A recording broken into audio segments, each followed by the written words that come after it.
நடிகர் கமலஹாசன் எவ்வளோ பெரிய டேலண்ட், எவ்வளோ பெரிய லெஜெண்டுங்கிறது நம்ம எல்லாருக்குமே தெரியும். ஆனா, ரைட்டர், டைரக்டர் கமலஹாசன் எவ்வளோ பெரிய டேலண்ட்ங்கிறத நம்ம இன்னும் ஃபுல்லா தெரிஞ்சுக்கலன்னு தான் நான் நெனைக்கிறேன். அவருடைய படங்கள இப்போ கூட எடுத்து வச்சு அந்த ஸ்க்ரீன் பிளே எப்படி இருக்கு, அந்த சீன் எப்படி இருக்கு, அந்த டயலாக் எப்படி எழுதியிருக்காருன்றதெல்லாம் நெறைய டைசெக்ட் பண்ணி எழுதுறாங்க. நெறைய வீடியோஸ் நீங்க YouTubeல பார்த்துருக்கலாம். அவர் ரைட்டரா நெறைய படங்களுக்கு கான்ட்ரிபியூட் பண்ணியிருக்காரு. ஆனா, டைரக்டரா அவர் தமிழ்ல டைரக்ட் பண்ணது மொத்தமே 4 படங்கள் தான். மேற்கொண்டு இந்த ஷோவ கன்டின்யூ பண்றதுக்கு முன்னாடி சொல்லிடுறேன். இது ஒரே ஒரு சீன டிஸ்கஸ் பண்ற ஷோ தான்.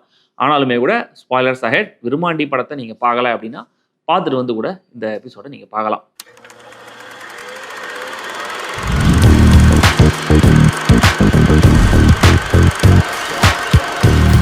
கண்டினியூ பண்ணனா அந்த 4 படங்கள்ல என்னுடைய ஃபேவரைட் லிஸ்ட் பண்ணோம்னா கண்டிப்பா முதல் இடம் ஹேராமுக்கு. ஆனா அடுத்த இடம் விருமாண்டிக்கு தான். பயம்னா என்னன்னு உங்க எல்லாருக்கும் தெரியும்னு தெரியுது. அது எனக்கு தெரியாது. அதான் என்னுடைய குத்தம். வழக்கமத்தியா எடுக்காதீங்கல்ல. மேலோட்டமா ஒரு கமர்ஷியல் லென்ஸ்ல பார்த்தா இது ஒரு ஹீரோ வில்லன் கதை தான். ஹீரோ ஜெயிப்பாரு, வில்லன் தோப்பாருங்கிற ஒரு டிபிக்கல் ஃபார்மேட்ல இருக்கிற கதை தான். ஆனா ரைட்டிங்ல அவ்வளவு டீடைலிங், அவ்வளவு லேயர்ஸ் இந்த படத்துக்குள்ள இருக்கு. அதை எல்லாத்தையும் பிரேக் டவுன் பண்ணி நான் பேச போறதுல ஒரே ஒரு சீன் தான். அது இந்த படத்தோட ரொம்ப ரொம்ப முக்கியமான ஒரு பஞ்சாயத்து சீன். நாம எல்லாரும் நல்ல பஞ்சாயத்துக்கு போறோம். இந்த 5 நிமிஷம் சீன் தான் டாமினோஸ் எஃபெக்ட் மாதிரி அடுத்தடுத்து நடக்கிற பிரச்சனைகளுக்கு, சம்பவங்களுக்கு, கேரக்டர்ஸோட நிலைமைக்கு காரணமா இருக்கும். அண்ட் நான் கவனிச்ச இன்னொரு விஷயம் என்னன்னா, இந்த படம் வந்து ரஷாமான் எஃபெக்ட்ல அந்த 2 பாயிண்ட் ஆஃப் வியூல சொல்லப்படுற கதைன்றது உங்கள நிறைய பேருக்கு தெரிஞ்சிருக்கலாம். ஒரு செட் ஆஃப் இன்சிடென்ட்ஸ் நடந்திருக்கும். அதை ஒருத்தர் ஒரு பாயிண்ட் ஆஃப் வியூல சொல்லுவாரு, இன்னொருத்தர் அவரோட பாயிண்ட் ஆஃப் வியூல சொல்லுவாருங்கிற மாதிரி இந்த ஸ்கிரீன் பிளே நமக்கு சொல்லப்பட்டிருக்கும். ஸோ அந்த ஃபிளாஷ்பேக்ல ஆல்மோஸ்ட் எல்லா சம்பவங்களுமே 2 பாயிண்ட் ஆஃப் வியூல நம்மளுக்கு சொல்லப்பட்டிருக்கும் இந்த பஞ்சாயத்து சீனை தவிர. அப்படின்னா இந்த பஞ்சாயத்துல நடக்கிறது தான் அப்சல்யூட் ட்ரூத். இதுக்கு முன்னாடி பின்னாடி நடக்கிற விஷயங்கள் மட்டும் தான் வெவ்வேறு பாயிண்ட் ஆஃப் வியூல நமக்கு பிரசன்ட் பண்ணப்படுது. அதனாலயும் இந்த சீன் ஒரு குரூஷியலான சீன். 2 தரப்புக்கு சண்டை வருதுங்கிறத ரொம்ப ஈஸியா ஸ்கிரீன்ல கொண்டு வந்துடலாம். இவங்க 2 பேருமே கோவக்காரங்கன்றதை ஆல்ரெடி எஸ்டாப்ளிஷ் பண்ணியாச்சு. ஸோ ஏதோ ஒரு வார்த்தை விட்டாரு, கோவம் வந்து அடிச்சுக்கிட்டாங்க அப்படின்னு சொல்லியிருந்தாலுமே கூட ஆடியன்ஸ் பெருசா எந்த கேள்வியும் கேட்டிருக்க மாட்டாங்க. ஆனா ஆடியன்ஸை கிராண்டடா எடுத்துக்காம அவங்களுடைய ரசனைக்கு மதிப்பு கொடுத்து இப்படி ஒரு பஞ்சாயத்து சீனை பெர்ஃபெக்டா செட் பண்ணி எப்படி அதுல கொஞ்சம் கொஞ்சமா டென்ஷன் மவுண்ட் ஆகுது, ரெக்லெஸ்ஸான ஈகோனால, ஆட்டிடியூட்னால ஒரு சின்ன பிரச்சனை எப்படி பெருசாகுதுங்கிறத ரிச்சா, நுவான்ஸ்டா எழுதி ஸ்டேஜ் பண்ணி பிரசன்ட் பண்றாரு ரைட்டர், டைரக்டர் கமல்ஹாசன். இந்த வைட்டலான சீனுக்கு முன்னாடி என்ன நடந்திருக்கு? விருமாண்டி இந்த கதையுடைய ப்ரொட்டாகனிஸ்ட் நல்ல மனுஷன் தான். ஆனால் பயங்கரமாக கோவம் வர ஒரு கேரக்டர், பயங்கர ஈகோயிஸ்ட் வேற, டக்கு டக்குன்னு வாயை விட்டுருவாரு, டக்கு டக்குன்னு கோவப்பட்டுருவார், ஒரு எமோஷனல் இடியேட்டுங்கிற மாதிரி. அண்ட் இன்னொரு கேரக்டர் கொத்தாள தேவர், இவர் தான் இந்த படத்துடைய வில்லன். அவருக்கு விருமாண்டியோட நிலத்தை எப்படியாவது தன்னுடைய பேருக்கு மாற்றிக்கணும் அப்படிங்கிறது தான் ஆசை.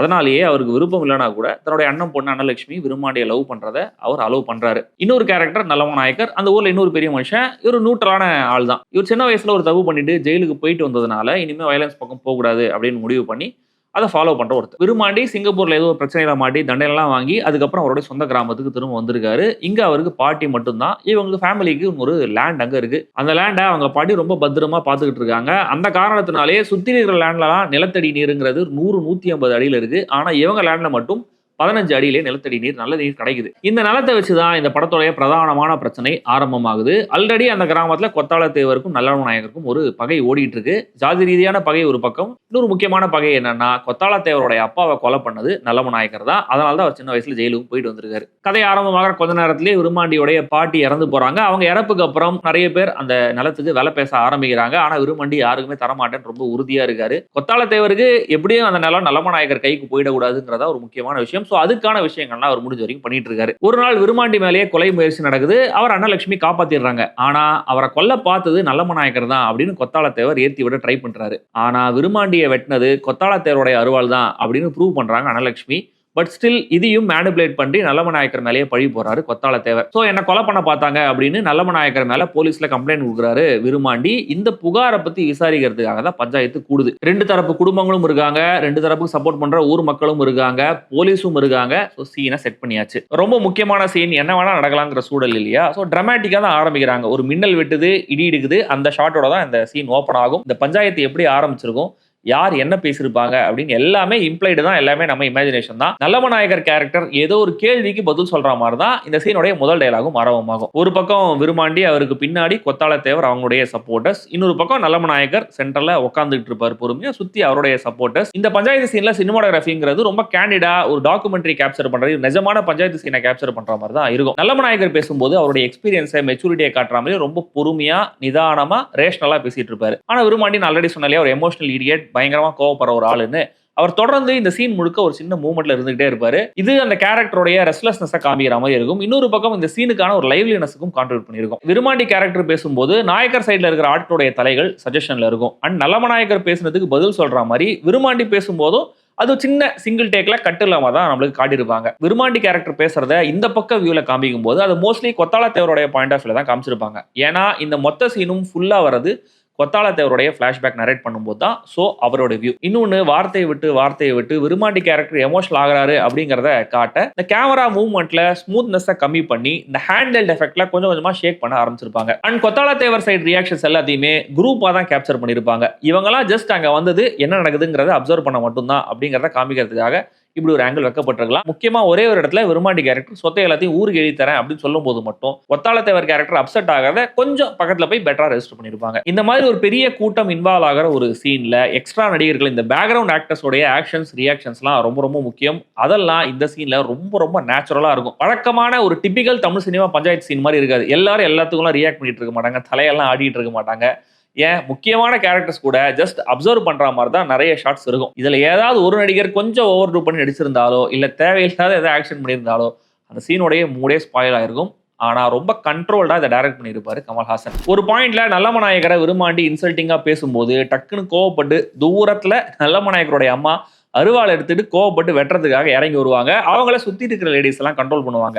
இது அவங்களுடைய ஃபேமிலிஸ்ல லேடிஸும் எவ்வளவு ஸ்ட்ராங்கான வில்லோட இருக்காங்கன்றத காமிக்கிற மாதிரி இருக்கும். தென் இந்த கைகலப்பு ஆற வரைக்கும் போலீஸ் இதுல இன்வால்வ் ஆகவே மாட்டாங்க. ஒருத்தர் மாத்தி ஒருத்தர் எவ்வளவு இன்சல்ட்டிங்கா கேவலமா பேசிட்டாலுமே கூட போலீஸ் ஜஸ்ட் நின்று பேக்ரவுண்ட்ல வேடிக்கை தான் பார்த்துட்டு இருப்பாங்க. அவங்க அவுட் ஆஃப் ஃபோக்கஸ்ல தான் இருப்பாங்க. இந்த சீனோடைய நுவான்ஸை டீடைலிங்க சொல்ல இன்னொரு சின்ன ஆஸ்பெக்ட் இருக்கு. இதை ரெடிட்ல யாரோ போஸ்ட் பண்ணியிருந்தாங்க, அதை நான் உங்ககிட்ட ஷேர் பண்றேன்.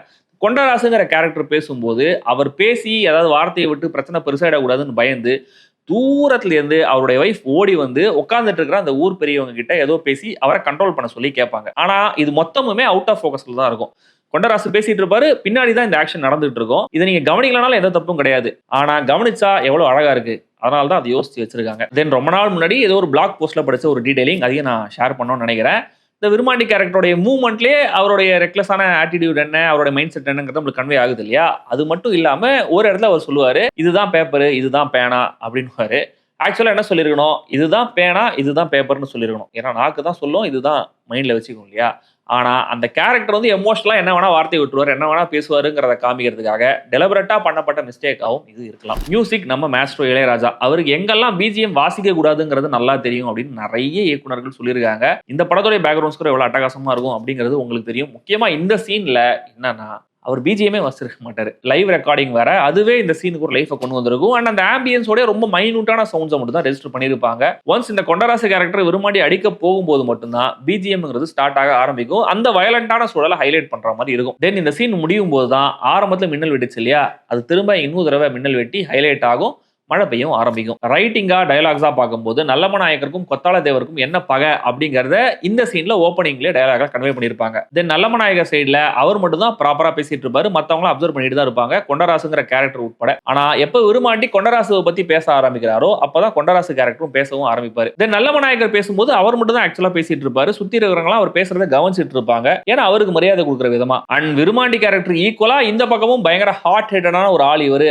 அப்படிங்கறத கன்வே பண்ற மாதிரி தான் இருக்கும் அவர் பேசுற விதமும். அண்ட் அவருடைய வைஃப் பதறடிச்சு ஓடி வரதை வச்சும் நம்ம அதை புரிஞ்சுக்கலாம். இந்த படத்துல விரும்பாண்டி கேரக்டர் அவருடைய பிளாஷ்பேக்கை சொல்ல ஆரம்பிக்கிறார் இல்லையா, ஆரம்பிக்கும் போதே எங்க பக்கத்துல மண்ணுக்கும் பொண்ணுக்கும் தான் பிரச்சனை வரும் அப்படின்னு சொல்லி தான் ஆரம்பிப்பாரு. அதே மாதிரி மண்ணுக்கான பிரச்சனை தான், அந்த சண்டை தான் வளர்ந்து வளர்ந்து வளர்ந்து இந்த பஞ்சாயத்து வரைக்கும் வந்திருக்கும். அடுத்தது கொண்டராசு கேரக்டர் கொத்தாள தேவர் வீட்டு பொண்ணுங்களை பத்தி தப்பா பேசும்போது தான் சாதாரண பேச்சுவார்த்தை அப்படிங்கிறது கைகலப்பா மாறி பெரிய சண்டையில போய் முடியுது. கொண்டராசு கோவப்பட்டு அருவாளை எல்லாம் தூக்குவாரு, அவர் ஒரு பெரிய கிரௌட் வந்து கண்ட்ரோல் பண்ண ட்ரை பண்ணிட்டு இருப்பாங்க. இன்னொரு பக்கம் நெப்போலியனோட அம்மா இன்னும் கோவத்துல அருவாள் எடுத்து வர ட்ரை பண்ணிட்டு இருப்பாங்க. இந்த பக்கம் விரும்பாண்டி கேரக்டர் அந்த பூசணிக்காயெல்லாம் உடைச்சு பயங்கர வயலண்டா பிஹேவ் பண்ண ஆரம்பிப்பாரு. ஸோ ஒருத்தர் வேலைக்கு எல்லாரும் கிளம்புங்க அப்படிங்கிற மாதிரி கிளம்பிட்டு இருப்பாங்க. கொண்டராசு தன்னுடைய செருப்பை தூக்கி அடிப்பாரு, அது கொத்தாள தேவர் மேல வந்து விழும். கொத்தாள தேவர் இதை ரியலைஸ் பண்ணிட்டு கொண்டராசுவை மார்க் பண்ற மாதிரி பார்ப்பாரு. அந்த செருப்பை கையில் எடுத்துக்கிட்டு கோவமா கார் உள்ள போவாரு. மழை பெருசாகும், மக்கள்லாம் சிதறி ஓடுவாங்க. Scene cut. இந்த பஞ்சாயத்து சீனுடைய விளைவு தான் அடுத்தடுத்து இந்த கதையில் நடக்கிற சம்பவங்கள் எல்லாமே. பவர்ஃபுல்லான எமோஷன்ஸை உள்ள கொண்டு வந்து ஸ்டேக்ஸை எலிவேட் பண்ணி கான்வர்சேஷனை பில்ட் பண்ணி டிராமாவையும் விடாம வெறும் 5 நிமிஷத்துல என்டர்டெய்னிங்கா ஒரு சீனை சொல்றது எப்படிங்கிறதுல இந்த சீன் ஒரு மாஸ்டர் கிளாஸ். விருமாண்டி படமே ஒரு மாஸ்டர் கிளாஸ் தான். ஏன்னா கமல்ஹாசனுடைய நிறைய படங்கள் அப்படி தானே இருக்கும். இப்படி ஒரு ஷோ ஆரம்பிக்கலாம் அப்படின்னு நினைக்கும் போது டாப் ஆஃப் த மைண்ட்ல முதல்வன் சீன் இருந்துச்சு. ஆனா அதுக்கப்புறம் கண்ணில் மாட்டின நிறைய நல்ல சீன்ஸ் எல்லாமே கமல் படங்கள்ல இருக்கிற சீன்ஸ் தான். இந்த படத்துல இன்னும் 2 சீன் இருக்கு. குருதி பொண்ணுல ஒரு இன்ட்ராகேஷன் சீன் இருக்கு. கமலோட ரைட்டிங்லேயே தேவர் மகன்ல சீன் இருக்கு. இப்படி அவரை வச்சே ஒரு சீசன் ஃபுல்லா ஓட்டலாம்னு நினைக்கிறேன். ஆனா அடுத்த எபிசோட் அவர் சீன் கிடையாது, வேற சீன் தான். அதுக்கப்புறமா நம்ம அவருடைய ஃபிலிமோகிராஃபியை தோண்டி எடுப்போம். இந்த விருமாண்டி பஞ்சாயத்து சீனை பத்தி உங்களோட ஒப்பீனியன் என்ன அப்படிங்கிறத கமெண்ட்ல சொல்லுங்க. சந்திப்போம்.